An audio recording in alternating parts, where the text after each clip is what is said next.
igreja? Amém. Amém, Jesus. Vamos ler a palavra do Senhor? Glória.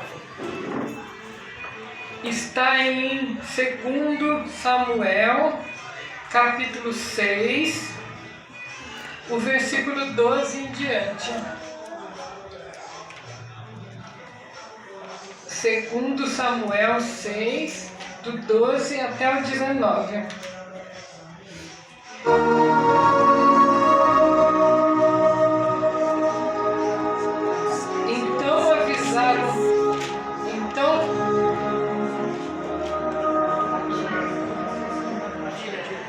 Então avisaram a Davi, dizendo: abençoou o Senhor a casa de Obed-edom e tudo quanto tem, por amor da arca de Deus. Foi, pois, Davi e trouxe a arca de Deus para cima da casa de Obed-edom, a cidade de Davi, com alegria. E sucedeu que, quando os que levavam a arca tinham dado 6 passos, sacrificava bois e carneiros cevados. Agora, essa parte aqui que tocou muito o meu coração, que eu vou ler agora, porque hoje é um culto de louvor, e aqui mostra como Davi louvava a Deus com alegria. E Davi saltava com todas as suas forças diante do Senhor, e estava Davi cingido de um éfode de linho. Assim subindo levavam Davi e todo Israel a arca do Senhor com júbilo e ao som das trombetas. E sucedeu que, entrando a arca do Senhor na cidade de Davi, Mical, a filha de Saul, estava olhando pela janela, e vendo ao rei Davi que ia bailando e saltando diante do Senhor, o desprezou no seu coração. Introduzindo a arca do Senhor, a puseram no seu lugar, na tenda de Davi, que Davi lhe armara, e ofereceu Davi holocaustos e ofertas pacíficas perante o Senhor. E acabando Davi de oferecer os holocaustos e ofertas pacíficas, abençoou o povo em nome do Senhor dos Exércitos. E repartiu a todo o povo e a toda a multidão de Israel, desde os homens até as mulheres, a cada um bolo de pão, um pedaço de carne, um cacho de passas. Então retirou-se todo o povo, cada um para a sua casa. Depois eu continuo o resto da leitura. A igreja pode se assentar. Irmãos, essa história é muito linda, que mostra como o rei Davi, sendo ele um rei, que às vezes nós que somos assim, tão ninguém, temos vergonha de adorar a Deus, assim, aquela adoração desinibida, de todo o coração, com todas as nossas forças, com todo o nosso ser, não é? Às vezes a gente fica com aquele glória assim, claro, o irmão vai ver, vai olhar em mim. E o rei Davi, ele adorava a Deus de todo o coração. Ele adorava, diz a palavra de Deus, com todas as suas forças, louvando, saltando, dançando na presença de Deus, e com toda a reverência, que quando ele trazia a arca, ele dava 6 passos. Pensa, trazer a arca de longe, dava 6 passos, parava e oferecia sacrifícios a Deus. Daí dava mais 6 passos, parava e oferecia sacrifícios a Deus. Glória a Deus, de cantas. Glória, muita presença de Deus. E nesse mesmo contexto, onde o rei Davi estava adorando a Deus com todas as suas forças, pulando, dançando, saltando, de tanta alegria, porque ele estava trazendo a arca da aliança de volta para a cidade de Davi. E foi com tanta lágrima, com tanto sacrifício, com tanto esforço, que o rei Davi conseguiu trazer a arca, né? Porque primeiro a arca teve que ficar 3 meses na casa de Obed-edom. Vocês lembram que eu preguei sobre isso da outra vez e que eu falei que eu ia pregar a segunda parte? E foi tudo com muita dificuldade, mas o rei Davi conseguiu. E foi nesse contexto, não está escrito aqui na Bíblia nessa parte, mas os historiadores contam que um pequeno menino, nesse mesmo instante, quando o rei Davi trazia a arca e bailava e pulava na presença do Senhor, um pequeno menino, criança ainda, chamado Asaf, oh glória a Deus, ele atravessou no meio da multidão porque ele queria mais de Deus, daquele tamanho. Ele não se contentou só em olhar a arca entrando na cidade, o povo pulando com tanta alegria. Ele furou aquele bloqueio de gente pequenininho, pegou o rei Davi pelas mãos de cantas, pequenininho, e bailava na presença do Senhor, junto com o rei Davi, segurando no rei Davi pelas mãos. E o rei não rejeitou ele, o rei dançou com ele. E os historiadores contam de canta que nesse momento o pequeno Asaf, o menininho, ele foi tomado por Deus. Deus recebeu, ele aceitou, ele foi cheio de Deus, o Asaf. E quem nunca ouviu falar em Asaf, ele escreveu 12 salmos. A vida inteira dele ele ficou trabalhando com o rei Davi, ele cuidava da arca. Ele, depois os filhos, né, que ele teve filhos, cuidavam da arca. Ele era levita, ele era profeta também. A Bíblia chama Asaf de vidente, mas ele não é vidente assim como a gente está acostumado aí, o povo do mundo, de vidente daquelas outras religiões. Ele era profeta, e como ele via o mundo espiritual, a Bíblia chama ele de vidente, porque ele tinha né, aquelas revelações de Deus, ele era um profeta. Aqui em 1 Crônicas, eu não vou ler para não alongar muito. Em 1 Crônicas, né, capítulo 25, os versículos 2, o 6 e o 9, falam dos filhos de Asaf cuidando da arca de Deus, né, naquele ministério em que os levitas cuidavam da arca. Então Asaf tem uma história muito bonita. Ele viveu a vida inteira ali com o rei Davi, escrevendo salmos, né? Junto com o rei Davi escreveu 12 salmos, cuidando da arca, sendo, além de levita, profeta. Só que o tempo foi passando, o rei Davi morreu. O filho do rei Davi construiu o templo, né? Porque Deus falou que não era para Davi construir o templo. Quem teria de construir o templo seria Salomão, o filho dele. E Asaf foi envelhecendo, se aposentou de cantas, mas o coração de Asaf ardia pela presença de Deus.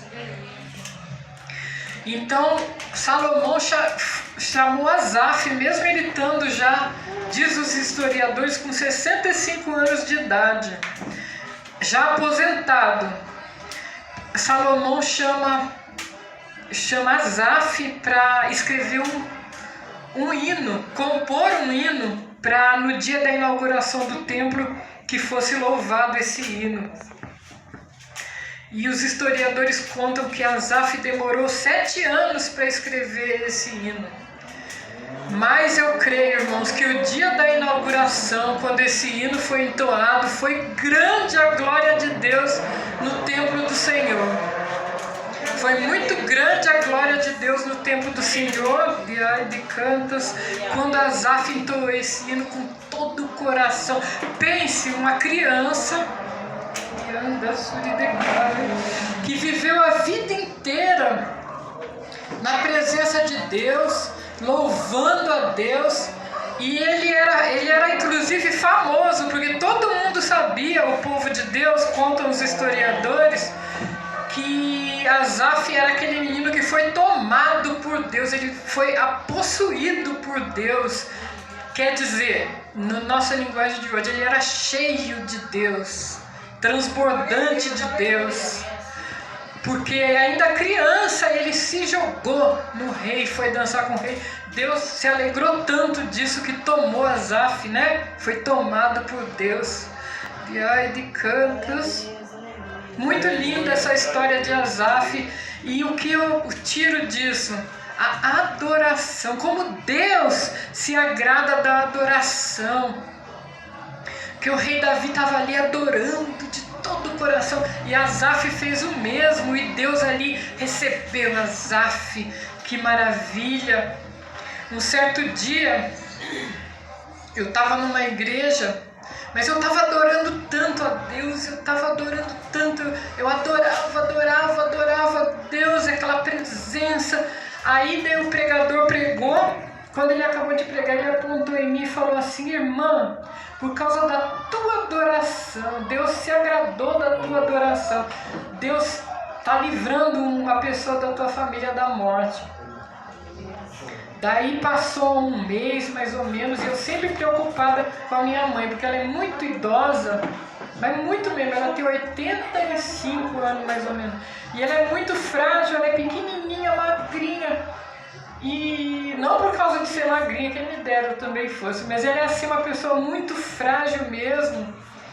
E ela levou um tombo horrível e quase morreu, ela arrebentou tudo o rosto, se machucou muito, e igualzinho o profeta falou, que a pessoa ia sentir uma grande dor, mas que não ia acontecer nada. E ela só se feriu muito, ficou ensanguentada, aquele problema todo, mas não aconteceu nada. Igualzinho o profeta falou. Mas por que, irmãos?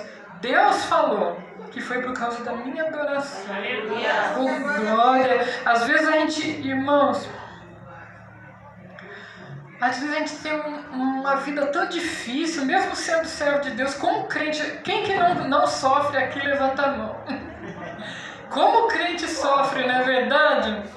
E por causa desses... Às vezes a gente tem que matar um leão por dia. E ainda tem que estar alegre na casa de Deus. Às vezes está na frente de um trabalho, né? Tem que estar aqui, ó, toda bonita. Oh, glória! Quem olha pensa, ela não sofre, não acontece nada com ela. Irmãos, a gente mesmo, a gente naquela dificuldade dentro de casa, passando momentos difíceis, o que a gente aprende aqui com o Rei Davi? Vamos adorar a Deus. Tá tudo ruim, tá tudo difícil, tá faltando tudo. Adora a Deus.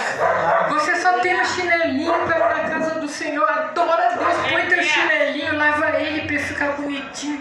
Põe teu chinelinho, tua roupinha, penteia o cabelo. Vamos para a casa de Deus. Tá com fome? O fogão tá seco? Adora a Deus. Come um pãozinho seco lá, bebe água e adora a Deus. De cantos, a minha vida inteira, eu passava muita fome, irmãos, muito. Eu criei esse meu filho, eu só tenho ele, passando fome, mas fome mesmo. E aí alguém até podia julgar, dizer, não trabalha. Irmãos, Deus não abria a porta de emprego para mim. Não abria. Eu vivia de fé em fé, igual Ruth ali de joelho, colhendo as espiguinhas, né? Que Ruth colhia as espigas que caíam no chão quando o povo colhia. Ia vivendo, andando de joelho, catando as espigas e glorificando a Deus e vivendo da providência de Deus. E quanta fome eu passei, atravessava alagado, que a água batia aqui assim em mim. Quase a água levou eu embora, porque eu morava depois eu fui morar em Brasília, depois que meu filho tinha emprego, tudo que Deus mudou nosso cativeiro. Eu fui morar em Brasília, moramos 6 anos lá, mas antes a gente morava em Guaratinguetá. A gente não tinha nada, era só fome. E atravessava, quando chovia, a água vinha aqui assim em mim. Além dos trovão, né? E aqueles caravujos gigantes, às vezes até cobra passando, e a gente lá, indo para a igreja. Chegava na igreja tudo enlameado. Esse menino pequenininho, quase morrendo afogado lá na água, e eu arrastando ele. Mas vamos para a casa do Senhor. Quantas vezes eu ali passando fome, aquela dificuldade, a minha casinha quase caindo. Os próprios parentes apontavam para mim assim, diziam, cadê o teu Deus que não te ajuda?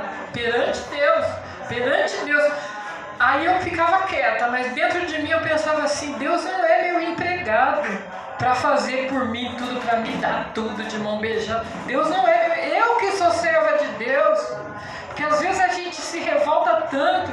Estou falando não só os irmãos, estou falando até eu também. Ah, eu não tenho isso, eu não tenho aquilo, eu não tenho nada. O ímpio tem. E aí de cantos. Jesus. Mas Deus não é nosso empregado, nós que somos servos. E cada vez mais que nós possamos ser servos. E aí de cantos. E o Senhor Deus, Ele abençoa a hora que Ele quiser. Se Ele quiser, Ele abençoa ricamente, grandemente, porque Ele é Deus. O próprio Jesus, quanto exemplo Ele deixa para nós, lavou os pés dos discípulos com tanto amor, com tanta humildade, e ainda falou assim: o que eu faço agora não entendeis. Mas depois a gente vai entendendo, não é, irmãos? A gente tem que ser servo. E tem mais, a palavra de Deus diz: aquele que quiser ser o maior, que sirva a todos. Quer dizer, quem quiser ser o maior, tem que ser menor ainda. Tem que diminuir mais ainda, ser servo. Ai, de canta. Ser servo não quer dizer que vai deixar todo mundo sapatear em cima da nossa cabeça. Ser servo é servir de coração, com humildade. Olha o exemplo do rei Davi, um rei dançando na presença de Deus com toda a humildade, a ponto da própria esposa desprezou ele, a Mical, de ver ele dançando, né, com aquele vestido, dizendo que ele estava sendo envergonhado. Eu vou até continuar lendo aqui. Agora do 20 em diante.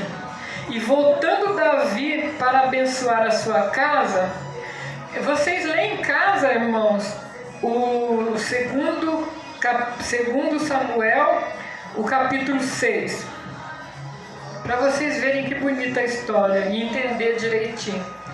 E voltando Davi para abençoar a sua casa, Mical, a filha de Saul, saiu a encontrar-se com Davi e disse: quão honrado foi o rei de Israel, descobrindo-se hoje aos olhos das servas e de seus servos, como um sem vergonha se descobre qualquer dos vadios. Disse, porém, Davi a Mical: perante o Senhor que me escolheu, preferindo-me a teu pai e a toda a tua casa, mandando-me que fosse chefe sobre o povo do Senhor, sobre Israel, perante o Senhor dançarei. Aqui ele dizendo que Deus preferiu a ele do que ao rei Saul, e perante o Senhor ele dançaria. E ainda mais do que isso, me envilecerei e me humilharei aos meus olhos, mas das servas de quem falaste, delas serei honrado. Querendo dizer que ele não se importa de ser humilhado, contanto que ele esteja na presença de Deus, adorando a Deus. E Mical, filha de Saul, não teve filhos até o dia da sua morte. Vai mexer com o ungido de Deus, vai mexer com o adorador, porque ela desprezou o rei e ficou jogando aquelas indiretas para ele sobre ele estar envergonhado de estar adorando a Deus. Ela nunca teve filhos, e naquela época uma mulher que não tinha filhos era a maior desonra da vida de uma mulher, era não ter filhos. Hoje em dia as pessoas não se importam mais com isso, mas naquele tempo, misericórdia. E esse meu filho, irmãos, um dia, se o pastor me conceder uma oportunidade, eu quero dar testemunho. Um milagre. Quem vê ele aqui todo bonito, louvando a Deus com essa voz bonita, né? E não acredita como era a nossa vida. Não acredita. Era uma criança tão enferma, mas tão enferma, que ele não podia nem estudar, nem nada. Era para ele não ser ninguém. Era para ele estar até internado no hospital até hoje. Se não fosse o Senhor, ai de nós, irmão, se não fosse o Senhor na nossa vida. Deus mudou grandemente o cativeiro desse menino, grandemente. Além de curar as doenças, ele, quando entrou em idade escolar, eu teimosa, Deus ama esse, irmãos. Eu vou deixar aqui até um segredinho para os irmãos. Deus ama crente ignorante, teimoso, que não liga a lei. Todo mundo está falando, não pode. Deus de cima. Pode, vai, pode. E a crente teimosa, ignorante, não tá nem aí pra ninguém. Ela vai, porque ela acredita no Deus do impossível, de ai de cantas. E eu, contrariando tudo, todo mundo, coloquei meu filho na escola, de decai. Irmãos, vocês olhando para esse menino, pode falar com toda sinceridade, o que vocês acham dele? O que vocês acham? Eu quero ouvir. Uma bênção. Uma bênção e um filho bom e tem emprego. Glória de Deus. Não era para ter, viu, irmãos? Não era para ter, ai de canta. Tem estudo, também não era para ter não, viu? Porque o meu filho, esse menino lindo que vocês estão vendo, ele era doente mental. Mas muito doente, não é assim um pouquinho doentinho não, que passa a mão na cabecinha e pronto, não. E irmãos, eu quero que o pastor me dê uma oportunidade para eu contar direitinho, porque eu não quero contar por cima, que não adianta. Eu quero que os irmãos entendam como que foi minha luta desde o começo, como que foi as atitudes que eu tomei e que Deus se agradou. Eu tenho certeza, irmãos, eu tenho certeza que uma atitude que você toma na presença de Deus agrada tanto a Deus, tanto que muda todinho o cativeiro. Eu creio que Deus agradou dessa atitude, eu creio. Por isso que hoje em dia Deus deu vitória. E se eu tivesse aceitado, não tem jeito, é assim mesmo, não, deixa. Irmão, o que seria do meu filho hoje? O que seria de mim? Deus é poderoso para mudar os tempos e as estações.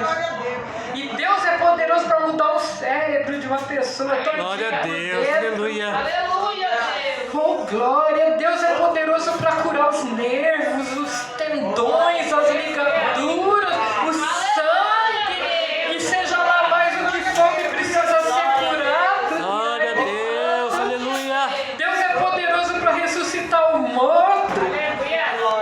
Nós temos que conhecer o nosso Deus de cantas e adorar. Às vezes a gente passa aquele dia horrível, com a cara até inchada, tanto chorar. Mesmo chorando, vai secando e vai adorando. E seca de novo, tá pingando lá e vai adorando. Porque Deus agrada da adoração. Deus agrada, a palavra de Deus diz, de cantas, que Davi ele era um homem segundo o coração de Deus, igual o meu filho louvou esse hino. E por que ele era segundo o coração de Deus? Porque ele adorava desse jeito aqui que a gente está vendo. Adorava, diz os historiadores, que era uma adoração desinibida, com todas as suas forças, de todo o coração, de toda a alma, de todo entendimento. Essa adoração agrada a Deus. Vamos aprender hoje com o rei Davi a adorar. E esse testemunho que eu deixei aqui, que eu adorei muito a Deus essa noite nessa igreja. Foi pouco tempo isso nessa igreja. Eu adorei a Deus. E Deus usou o pregador para falar que por causa da minha adoração ele estava livrando da morte a pessoa da minha família, que por sinal era minha mãe. Olha como Deus agrada da adoração. Eu também estou aprendendo hoje, viu, irmãos? Não estou só falando aqui e eu só vivo adorando. Não é assim não. E eu também estou aprendendo. Vamos adorar mesmo. Tá difícil, irmã? Adora. Mas adora muito, sabe? Se derrama na presença de Deus. Fala, Senhor, eu te amo, eu te adoro. Eu só tenho o Senhor na minha vida. E o Senhor Deus, Ele há de receber a tua adoração. Porque quando a gente oferta a Deus adoração, a nossa vida, tudo que a gente oferece a Deus, Deus recebe. Eu creio, não era impossível eu pregar a palavra de Deus, sabe, irmãos? Era uma coisa impossível. Pense na irmãzinha mais desprezada da igreja. Pensou? Então era eu. Pense na irmãzinha que sentava lá atrás o culto inteiro, no último banco, não levantava nem a cabeça o culto inteiro. Eu também. Eu era assim, sei lá, as pessoas, principalmente as pessoas são assim, cara, essa pessoa assim, muito pobre, muito também, né? É tudo muito difícil, muito. Eu era tão pobre que até os vizinhos pobres tinham medo de mim. Vai me pedir alguma coisa, sabe? Então era impossível Deus fazer o que Ele tem feito hoje. Aí eu comecei a oferecer a Deus, apesar da situação, né? Situação horrível. Eu achava tão lindo uma mulher pregando. Eu era apaixonada em ver uma pregadora. Para mim era a coisa mais linda. Eu não perdia o culto, eu ficava encantada olhando. Ai meu Deus, eu queria tanto que o Senhor fizesse isso na minha vida, mas eu não pedia para Deus. Daí depois eu comecei a oferecer a Deus a minha vida. Eu falei, ué, mas Deus não é o Deus do impossível, né? Aí eu peguei, Ele pode cumprir o desejo do meu coração. Daí eu comecei a oferecer a Deus a minha vida. Deus, aceita a minha vida, Deus. Eu quero pregar a Tua palavra, aceita. E jejuava e orava e oferecia a Deus a minha vida. Adivinha quanto tempo eu fiz isso? 1 mês. Sendo que eu imaginava que eu ia ter que fazer isso uns 5 anos, e mesmo assim eu ia fazer, né? 1 mês. Daí eu morava, essa época eu ainda morava em Brasília. Aí eu visitei aqui em São Paulo, em Guaratinguetá, uma igreja do pastor Geraldo, até a igreja que a gente era antes. Daí do nada assim, o pastor olhou e me falou, a senhora está com a palavra, irmã. Eu dei um pulo na cadeira, e Deus, Ele bradou do céu. Foi uma pregação tão bonitinha, porque foi o Senhor mesmo, de mim mesmo não tem nada. Irmãos, eu agradeço muito a oportunidade e eu peço que orem por nós, por mim, pelo meu filho, que vocês vejam ele tão bonito louvando, né? Eu não reparo de eu falar isso porque mãe é coruja, ainda mais uma mãe que viu ele na situação que viu. E por mim também a gente passa muita dificuldade mesmo, sabe? Assim, o inimigo fica furioso, a gente passa muita luta, muito ataque, mas para a glória de Deus nós estamos aqui fazendo a obra. A gente vai em tudo que é lugar, viu, irmãos? A gente prega na zona rural, a gente prega em igreja longe, igreja perto, igreja grande, igreja pequena, igreja lotada de gente. Quinta-feira eu preguei numa igreja que só tinha uma mulher assistindo o culto, mas para a glória de Deus a gente vai em qualquer lugar e faz a obra de Deus. E eu agradeço muito a oportunidade, em nome de Jesus.